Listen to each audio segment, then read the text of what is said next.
The Pyrenean ski resort of Peyragudes was the third and final summit finish of the Tour, and the last chance for anyone to attack Bradley Wiggins. There were just 4 points between Thomas Voeckler and Frederick Kessiakoff in the King of the Mountains competition going into the stage, and they shadowed each other on the early climbs. Unfortunately for Kessiakoff, he was the one largely in the shade. Voeckler led him over the first 3 summits of the day to extend his lead by 5 points. And with neither of them likely to score once the big favourites wound things up on the final climb, that looked like game, set and spotty jerseys of the Frenchmen. Once their battle was concluded, Alejandro Valverde, back at the Tour after a 2-year doping ban, attacked off the front of the day's escape group, hoping to hold out for a stage win. Behind him were a couple of riders in no man's land. Then came the group containing Bradley Wiggins. Approaching the final big climb and knowing that if he got to the top of it, ahead or alongside of Vincenzo Nibali, then the Tour was as good as won.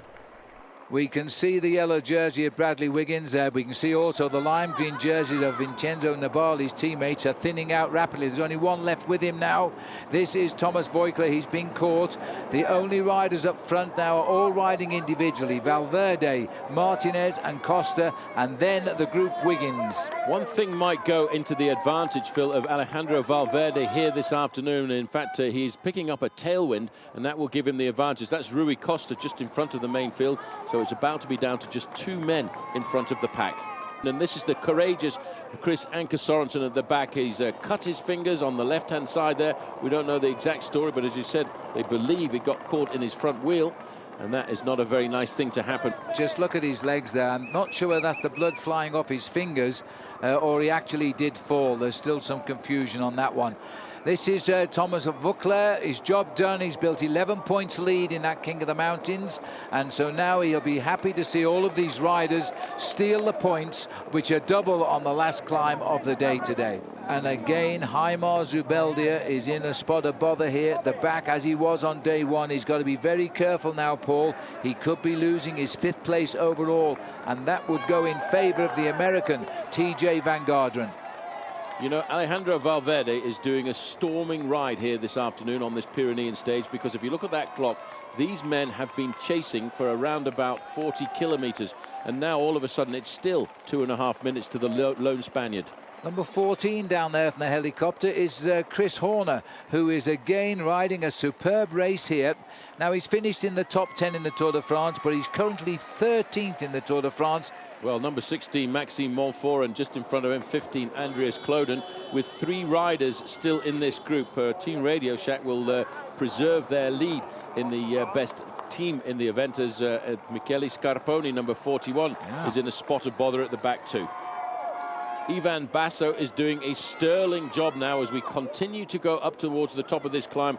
Jürgen van den Broek is sitting just over to the left-hand side in that black and white jersey, waiting to see if there's going to be a move from Vincenzo Nibali. But as the kilometres tick by, Phil, this all seems to play into the hands of Bradley Wiggins and Team Sky.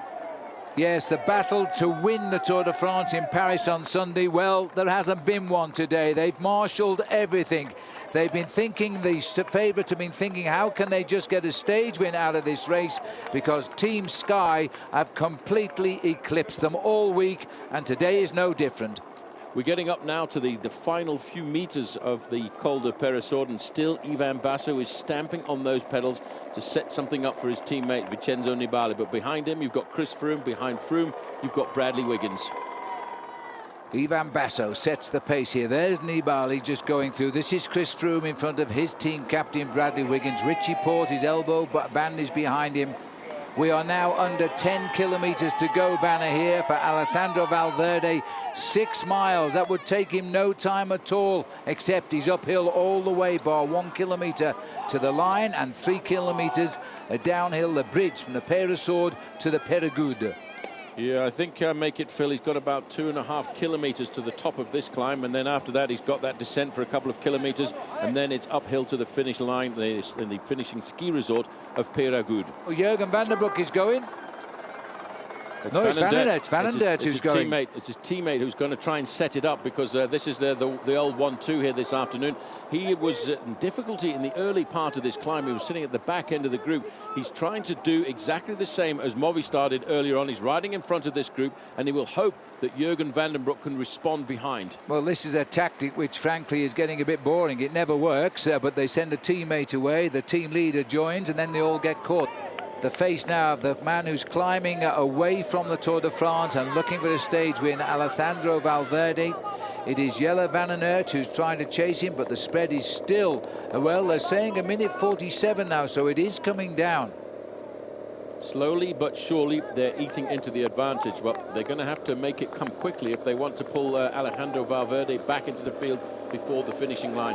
Valverde started this climb with a 2.5 minute advantage. Well, so far he's only lost 40 seconds. Exactly, and of these 8.4 kilometers, 4 kilometers are downhill, so he's only got to climb for 4.3 kilometers right now. Cadel Evans, well, Cadel Evans is now yo-yoing at the back of a very elite chase bunch here. Well, he's struggling to stay in contact. He was knocked down yesterday by a parasite which hit him just 2 hours before the start of yesterday's stage. He battled to stay involved. He's battled to stay in the main field. But at the end of the day, if you have a bad day in the mountains, there's not very much at all you can do. But he wants to try and keep himself still in the top 10 in the overall standings. 14 riders, including Evans, left in this elite bunch. 2 riders are just ahead. Well, one's just ahead and one is very much ahead. Valverde here being chased by Van den Aert.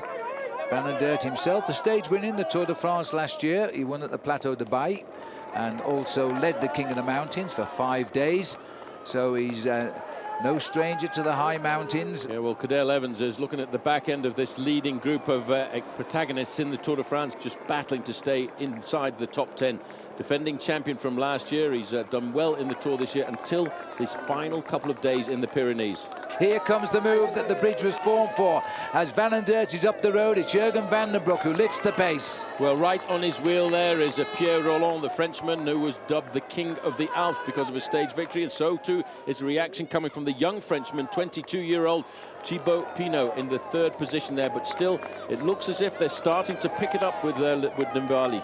1:39 the gap when they started the move here. Van den Broek, Pierre Rolland. It's done. Ivan Basso, he's been broken by the acceleration. Dan Martin is the rider on the right there. This is Christoph Kern in the green, number 27. Little gap opened up and Nibali has been caught wanting. Well, he has. He now knows that he's got to nail that down, but he's also going to nail Cadel Evans a little bit further down the overall classification tonight with this final acceleration from Jürgen van den Broek. Well, Van den Aert has been joined by his team captain, followed by Pierre Rolland, the winner at La Toussuire. Go back up to the lead now, receiving the polite applause of the crowd here. An attack now, and this looks as though it might be Thibaut Pinot. Thibaut Pinot, he's a great climber, 22 years of age from France, and he's being nailed back now by Jürgen van den Broek and Pierre Rolland. This kid is going to be a brilliant climber over the next couple of years. He's already won a stage in the Tour de France at his very first participation. Yes, and he did it so well near his home, and this is the man that TJ Van Garderen must keep a reasonably close eye on. Yeah, Pinot is 3 minutes and 48 behind him in the white jersey competition. Time is on the side of TJ Van Garderen, but he won't let him go too far. He's still in this group, TJ. In fact, you can see him in the white jersey there, just keeping an eye as he rides behind Bradley Wiggins, number 9. Yeah, and number 9 there is the leader now. We're getting right up to the top with Alejandro Valverde. He's over the summit now of the Col de Peyragudes on the descent. A chance for some respite for him before he lines up for the final 4 kilometers to the top of the Col de Peyragudes. The peloton, because they're attacking each other here, are closing in. 76 seconds to this group now for the leader. Evans and Kern trying to get back on. And they've mastered Pinot. They put him back in his place. Everything under control and going well as time runs out for the rest of the riders in this year's Tour de France. Back with the leader of the day here, but he won't affect the final yellow jersey of this year's Tour de France because Wiggins and Froome are just behind Thibaut Pinot at the head of a very selected group here. The gaps, though, is still 1:20. That's a lot of work to be done with only 3.8 kilometers to the line. as he starts to look for the summit. The summit comes 1 kilometre from the finish of today's stage. Well, Froome is making the descent before they swing on to these final few kilometres up to the top of the finishing climb of Peyragudes. Second position, Bradley Wiggins, as they go under 5 kilometres to go as well. And there is a sea of people. These are all Spanish supporters here, and it's Valverde of Spain who leads the Tour to the summit. Well, Phil, he's got about 2 kilometres of climbing left till he gets to the flat last kilometre of the stage. Theoretically, the power that Alejandro Valverde has got, he should be able to survive. But now, all of a sudden, look at the face here on this man. They want to try and get a stage win if they can, but I'm not sure that they can bridge back 1 minute and 23 seconds on Valverde, because Valverde's not the kind of bike rider who's going to crack. That's the first time you've seen a grimace on the face of Bradley Wiggins since this Tour started in Liège almost 2.5 weeks ago. And what he's trying to do is to set this up for a stage victory for his own teammate here. There again, there's a move from Jurgen van den Broek. They're putting themselves into a little bit of difficulty by trying to win the stage and try to be a little bit too greedy. And this is for Alejandro Valverde. The motorbikes are clearing the way for the Spanish rider. Well, Phil, he's got, by my account, about 2 kilometres of climbing left to go, and then he flattens out. Chris Horner is in a spot of bother at the back, number 14. Just in front of him, it's TJ Van Garderen. In front of him, Vincenzo Nibali. This is all going to go down to the shouters. The Spanish fans, they want a victory this afternoon. Chris Froome from the United Kingdom on the front, ahead of Jurgen van den Broek. Next, it's Bradley Wiggins in the yellow jersey, and there's a nutter running alongside him. He's not in the line, and it's also damaged TJ Van Garderen, and it's also damaged Vincenzo Nibali. He didn't have it in the end. There's a very select group of riders pulling away. This has turned into a bonus day in the Pyrenees for Bradley Wiggins and for Chris Froome, because they're pulling away for the third place rider in the Tour de France. TJ Van Garderen in difficulty, needs to keep a close eye on the rider in the white jersey, Thibaut Pinot. He had a 3-minute advantage on him at the start of the day. I don't think he'll lose that on the running up towards the finish line this afternoon. But Chris Froome is stomping all over those pedals. Paul, this is still possible. The clock is saying 57. I don't believe the clock. I think he's just up the road. Chris Froome knows it. He's looking at Wiggins, and I think Wiggins is saying, just keep going. The big acceleration going from Chris Froome. Wiggins looks over his shoulder. He knows this is it. The top 2 riders in the Tour de France are riding away. They've completely imploded the peloton across the Pyrenees. Now Froome is waiting again to let the yellow jersey onto his wheel. They want to ride to the top together, and he's saying, come to me, Brad, come to me. Well, the Basque flags are still flying high, and the man who leads this race, of course, let's not forget Alejandro Valverde. He talks again to Bradley Wiggins here, and they start to get the organisation once more. They can probably not quite figure out where this man is, because there is a sea of people on this final climb of the day. Valverde looks around every corner. He's trying to figure out, can he survive this afternoon with the accelerations they're getting thrown at the race behind him? Well, we talked of this day as the possible day that Wiggins could lose the Tour, and it's actually turning out to be the day he won the Tour. Well, that's what they're looking for, Phil. Race radio is still saying it's 45 seconds. These two guys are shouting. I think they're encouraging each other to stomp their authority all over this final Pyrenean stage. Alejandro Valverde, Phil, is not far away from the final 1 kilometre of flat. He's got 42 seconds advantage. He's got to try and conserve it over the next 1 kilometre. That's all, 1 kilometre. He tops out with the King of the Mountains. It's 1 kilometre, and Froome is going for it. I think he's been given it now, and Wiggins has said, just go. I'm still yellow. Go and get Alejandro Valverde. You've got 2 kilometres to nail him back. Well, they're confused. Nope, they don't he's really know waiting what again. to do. They do not know what to do. Froome is so strong in the mountains here this afternoon. He's decided once again to wait for Bradley Wiggins. It's all about what they've said from the start of the year, Phil. They want to win the Tour de France and not look for individual glory. Well, there's no doubt that Froome could have won the Tour de France. There's no doubt either. He is a very, very loyal member of Team Sky, and he wants to see Bradley Wiggins be crowned on Sunday in Paris. He brings him back up to his side as he continues to push towards the summit. Well, they're trying to clear the road in front of the yellow jersey and Chris Froome here this afternoon. TJ Van Garderen, number 9, briefly on the defensive, but he still leads the best young rider competition. Well, it better be a big, big bottle of champagne for Chris Froome. These two riders, though, as two riders on Sky, have been the outstanding men of this year's Tour de France. This rider is the third-place finisher in Paris, and he's still struggling to maintain these two riders in sight. You can't hear race radio, but they are screaming at the crowd now to let the riders come up in clear road. This is a crucial stage. The gap is officially 33 seconds, and they are closing.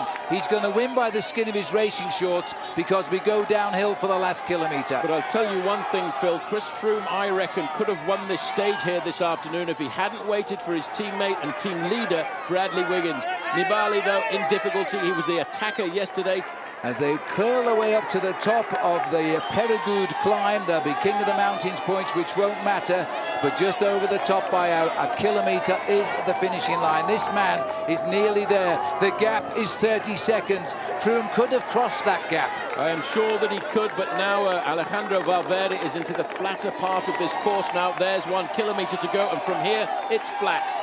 It's flat, and we even tip downhill 50, 100 metres before the finish, and Froome and Wiggins are being joined here by Thibaut Pinot, and he's in the battle for the white jersey with TJ Van Garderen, who is a little bit behind just now.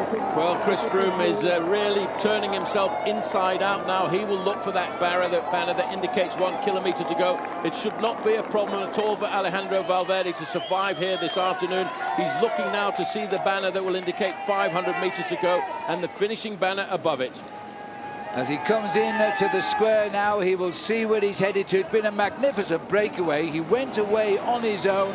He topped the Portobello on his own. He's maintained the descent. He maintained it up the Peyragudes and now the Peyragudes. He deserves the victory. There is no doubt about that. But Great Britain has never known a Tour de France like this in its 99-year history. Two British riders completely dominating the Tour de France in the Pyrenees. Well, this is Vincenzo Nibali now, number 51. He's trying to keep himself in third place in the overall standings. He went out on the aggression yesterday, and today he's on the back foot. In the distance are the two British riders dispatching the third place overall in the race and losing time. But now he's screaming across the lower summit of the Peyragudes. It will shortly go downhill now as he lines up for the finish. It's all a matter of zip up the jersey and salute the crowd. A win near Spain for a Spaniard. Now the race for second place, Chris Froome, familiar sight. This has it all started back out on stage 7 in La Planche des Belles Filles. And now it is Chris Froome, and look at the clock counting. Froome could have crossed that gap and he could have won the day. But for the moment, they stay 1 and 2 in the Tour de France, 18 seconds back. Well, Thibaut Pinot crosses the line there in 4th position.